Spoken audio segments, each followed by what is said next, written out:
একটা মাছই যদি ৪ কেজি হয় তো এটার টেস্ট কেমন হতে পারে একটা আবার চিন্তা করুন তো। অ্যান্ড এই রেসিপি ফলো করলে যে কোনো মাছই অনেক মজা হবে। হ্যালো এভরিওয়ান, আসসালামু আলাইকুম। আজকে আপনাদের সাথে শেয়ার করছি মাইঠা মাছের একটা রেসিপি। আমাদের চিটগাংয়ের বাসায় এই মাছটাকে মাইঠা মাছ বলে, কোন কোন জেলায় কী মাছ বলে অবশ্যই জানাবেন কমেন্ট করে। তো এই মাছটা আমি একটু লবণ, হলুদ এবং লেবুর রস দিয়ে ভালোভাবে ধুয়ে নিয়েছি। এরপর আমি চলে এসেছি মূল রেসিপিতে। আমি কিছু পেঁয়াজ দিয়ে দিলাম, পেঁয়াজগুলো একটু ব্রাউন করে নিচ্ছি। আমার এই রেসিপি ফলো করে যেই রকম মাছ রান্না করেন না কেন অসাধারণ হবে খেতে। অ্যান্ড আমি এরপর অ্যাড করছি লবণ, 2 টেবিল স্পুন। লবণটা যদিও স্বাদ মতো, যার টেস্টের উপর ডিপেন্ড করে।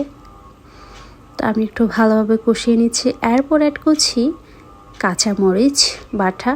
শীতকাল মানে তো সবজি এবং কাঁচামরিচের তরকারি সবুজ সবুজ দেখতেও ভালো লাগে অ্যান্ড খেতে তো অসাধারণ লাগে। অ্যান্ড আমরা যদিও অলওয়েজ পুরো বছর মিলে কাঁচামরিচ খেতে অভ্যস্ত, খুবই ভালো লাগে অ্যান্ড কালারটা দেখলেও ভালো লাগে। এরপর অ্যাড করছি 2 টেবিল স্পুন জিরে গুঁড়ো, 2 টেবিল স্পুন ধনে গুঁড়ো, 2 টেবিল স্পুন হলুদ গুঁড়ো।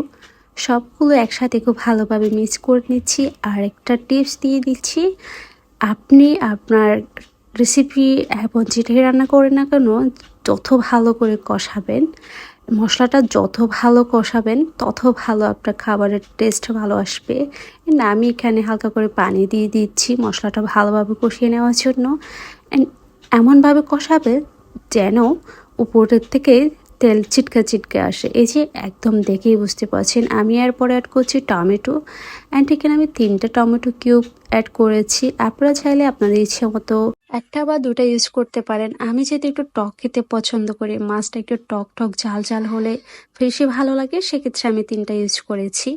এরপর অ্যাড করছি আগে থেকে রেডি করে রাখা ফিশগুলো। ফিশটা আগে থেকে দেখতে একটু ভর্তা লাগলেও এটা যখন রান্না করব একদম শক্ত মাংসের মতো হয়ে যাবে। অ্যান্ড এই মাছটা এত মজা, আবার সেটা যদি হয় 4 কেজির একটা মাছ, এটা খেতে যে কী দারুণ হয়।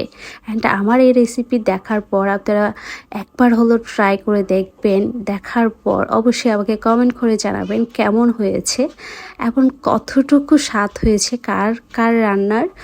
তো অবশ্যই আমি শিওর দিচ্ছি 100% সবার টেস্ট ভালো আসবে যদি আমার রেসিপি ফলো করেন।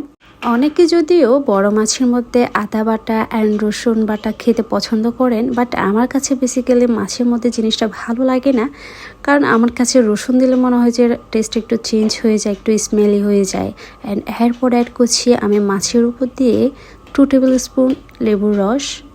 তো লেবুর রসটা দেওয়ার কারণে মাছের মধ্যে যে একটি স্মেল থাকে সেটা আর থাকবে না। এরপর অ্যাড করছি আমি কিছু শিম। এই মাছের সাথে আরও শীতকাল যদি হয়, যদি কিছু সবজি অ্যাড না করি তাহলে তো একদম জমে না। শীতকালের ভাইব আনার জন্য আমি এখানে শিম ইউজ করেছি এবং নতুন আলু ইউজ করেছি।